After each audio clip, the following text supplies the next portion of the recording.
اب یہ جو آئینی بینچ بننا ہے یہ جوڈیشل کمیشن بنائے گا. جوڈیشل کمیشن میں حکومت کے 5 لوگ موجود ہیں, تو ظاہر ہے بینچ کے اوپر بھی قبضہ, اور جو دوسری عدالت ہے سپریم کورٹ ہے اس کے اوپر بھی قبضہ, چیف جسٹس کی تقرری بھی اپنے ہاتھ میں لے لی. تو آپ چاہتے کیا ہیں؟ اس کا تو مطلب یہ ہے کہ اب حکومت, اچھا ایک اور بڑے مزے کی بات ہے, اس میں اب پرفارمنس بھی دیکھی جائے گی ججز کی,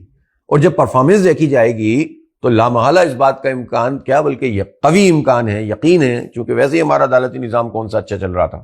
لیکن اب تو یہ بالکل ایسا ہو گیا ہے کہ اب تو ہر جج یہ دیکھے گا کہ اگر اس کی پروفائل میں حکومت مخالف فیصلے ہوئے تو آئندہ جج بن ہی نہیں سکتا. تو اس کا مطلب یہ ہوا کہ حکومت نے تو مکمل قبضہ کر لیا ہے اپنا, اور اس کے جو بھی گراؤنڈز ہیں اس پر ہماری وکلا سے مشاورت چل رہی ہے, اور عنقریب انشاءاللہ ہم اس کو چیلنج بھی کریں گے. ترمیم کرنے والے لوگ وہ ہیں کہ جو قانونی طور پر ہمارے پاس ڈاکومنٹس آج تک موجود ہیں, اس میں جو سب سے بہترین ڈاکومنٹ ہے الیکشن 2024 کا, 8 فروری 2024 کو جو الیکشن ہوا, اس الیکشن میں جو سب سے اتھینٹک ڈاکومنٹ اس وقت موجود ہے وہ ہے فارم 45. فارم 45 وہ ڈاکومنٹ ہے جس پہ نہ صرف پریزائڈنگ افسر پولنگ اسٹیشن کا جو ہوتا ہے اس کے دستخط ہوتے ہیں اور انگوٹھا ہوتا ہے, بلکہ اس میں تمام پولنگ ایجنٹس کے دستخط اور انگوٹھے موجود ہیں اور شناختی کارڈ کے نمبر موجود ہیں. گویا ایک نیشنل اسمبلی کی سیٹ جس میں تقریباً 250 300 350 تقریباً ایوریج جو ہے پولنگ اسٹیشن ہوتے ہیں, ان کے ہر پولنگ اسٹیشن کے کم از کم 10 12 لوگوں کے انگوٹھے سائن موجود ہیں. اس کی باوجود کہ یہ فارم 45 موجود ہے, فارم 47 میں اس کو تبدیل کر دیا گیا,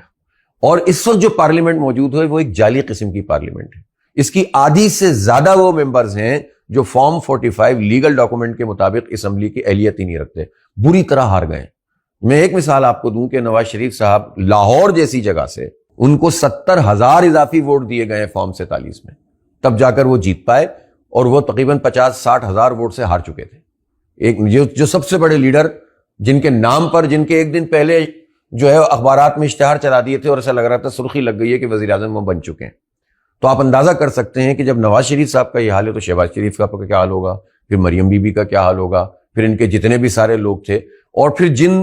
وزادار لوگوں نے,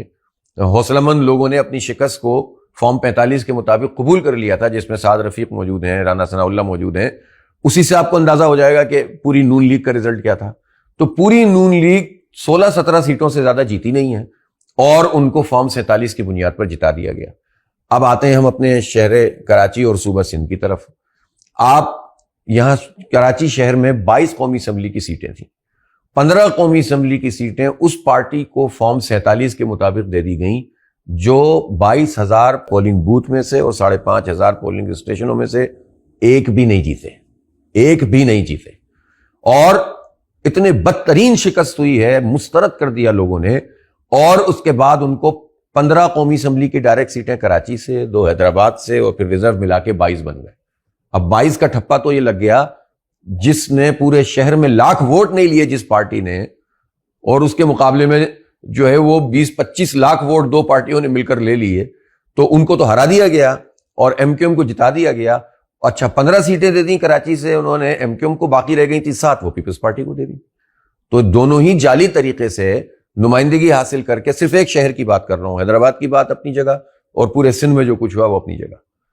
تو پورے پاکستان میں جو بلوچستان کے الیکشن, اب بلوچستان کے الیکشن میں تو جو کچھ ہوا ہے وہ شاید وہ تو فارم 45 تک بھی حاصل کرنے کی رسائی حاصل نہیں کر پائے ہوں گے بہت سارے لوگ, جس طرح سے وہاں اس کو مینج کیا گیا. اور آپ کو پتہ ہونا چاہیے کہ جن پارٹیوں کی وہاں پر نمائندگی ہے بھی دی گئی ہے,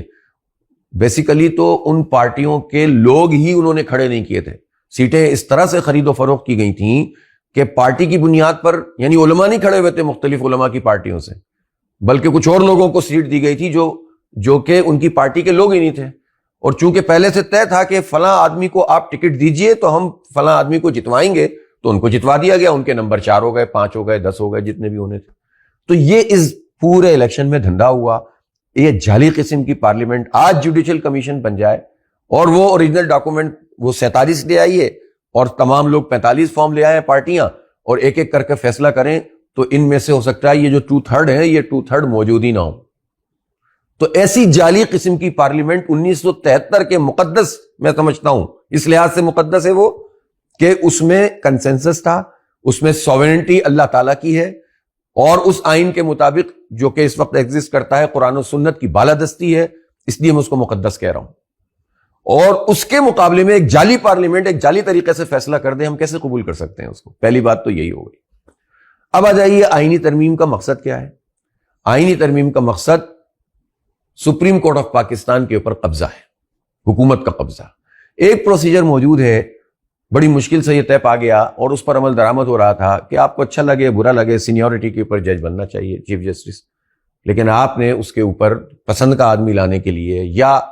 ناپسندیدہ آدمی کو ہٹانے کے لیے ایک پورا جو ہے وہ کھیل کھیلا، اور ایک ڈرامائی انداز میں پی ڈی ایم نے جو ہے وہ کارروائی ڈالی۔ اور اس میں افسوسناک بات یہ ہے کہ جو رول ادا کرنا چاہیے تھا پی ٹی آئی کو بھی، اس کی لیڈرشپ نے وہ رول ادا نہیں کیا۔ ظاہر عمران خان صاحب جیل میں ہیں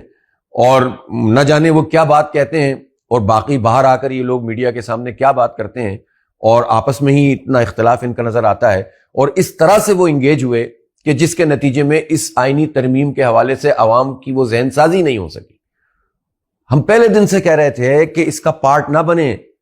آپ جب مذاکرات کرتے ہیں اور شیخوار مطالعہ کرتے ہیں تو آپ کسی کے ٹریپ میں آتے ہیں، کچھ لوگ آپ کو ٹریپ میں لینے کے لیے تیار کیے گئے،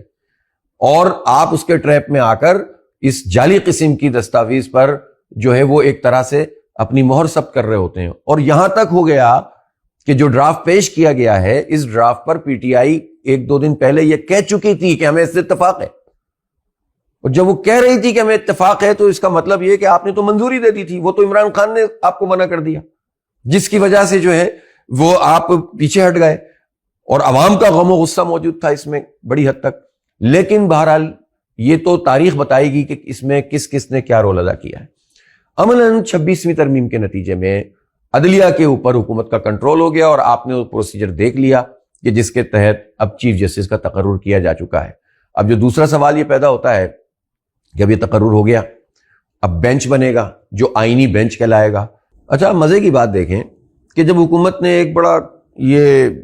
لمبا سا پروسیجر بنایا کہ پارلیمانی کمیٹی بنے گی اور پارلیمانی کمیٹی منظوری دے گی، پھر پرائم منسٹر، اور پھر پرائم منسٹر سے صدر کے پاس جائے گا، اور پھر اس طرح چیف جسٹس کا تقرر ہوگا،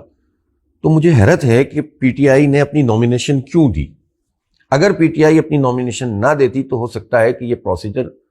کنفیوژن کا شکار ہو جاتا اور حکومت بھی پھنس جاتی اور اسے کوئی غلطی کرنی پڑتی جو کہ بعد میں چیلنج کی جا سکتی تھی۔ انہوں نے نام دے دی ہے، اس سے کمیٹی فارم ہو گئی۔ جب کمیٹی فارم ہو گئی تو اس کے بعد آپ نے کہا کہ ہم تو پارٹیسپیٹ نہیں کریں گے۔ تو میں سمجھتا ہوں کہ جن لوگوں نے بھی یہ کام کیا ہے، دانستہ یا نادانستہ، یہ حکومت کو ایک فیور دیا ایک مرتبہ پھر، اور اس کے نتیجے میں حکومت کو یہ طاقت ملی کہ اس نے پارلیمانی کمیٹی کو فارم کر دیا، اس کی تشکیل ہو گئی۔ جب تشکیل ہو گئی تو پھر تو اب اس کا فیصلہ آپ شریک نہیں ہوں گے، آپ نے بائیک آؤٹ کیا، انہوں نے اپنا فیصلہ جو ہے وہ بقیہ اکثریت سے کر دیا۔ لہٰذا یہ بھی عمل ایک بہت قابل توجہ عمل ہے کہ جن لوگوں نے بھی اس کام کو انجام دیا ہے۔ میں سمجھتا ہوں کہ یہ جو پورا عمل ہے جس میں چیف جسٹس کا تقرر اور پھر اس کے بعد آئینی بینچ کا تقرر، اس میں اتنا ابہام ہے، اس میں اتنا کنفیوژن ہے کہ جو آلریڈی باڈی موجود ہے، اب یہ جو آئینی بینچ بننا ہے یہ جوڈیشل کمیشن بنائے گا۔ جوڈیشل کمیشن میں حکومت کے 5 لوگ موجود ہیں، تو ظاہر ہے بینچ کے اوپر بھی قبضہ، اور جو دوسری عدالت ہے سپریم کورٹ ہے اس کے اوپر بھی قبضہ، چیف جسٹس کی تقرری بھی اپنے ہاتھ میں لے لی۔ تو آپ چاہتے کیا ہیں؟ اس کا تو مطلب یہ ہے کہ اب حکومت، اچھا ایک اور بڑے مزے کی بات ہے، اس میں اب پرفارمنس بھی دیکھی جائے گی ججز کی، اور جب پرفارمنس دیکھی جائے گی تو لامحالہ اس بات کا امکان کیا بلکہ یہ قوی امکان ہے، یقین ہے، چونکہ ویسے ہی ہمارا عدالتی نظام کون سا اچھا چل رہا تھا، لیکن اب تو یہ بالکل ایسا ہو گیا ہے کہ اب تو ہر جج یہ دیکھے گا کہ اگر اس کی پروفائل میں حکومت مخالف فیصلے ہوئے تو آئندہ جج بن ہی نہیں سکتا۔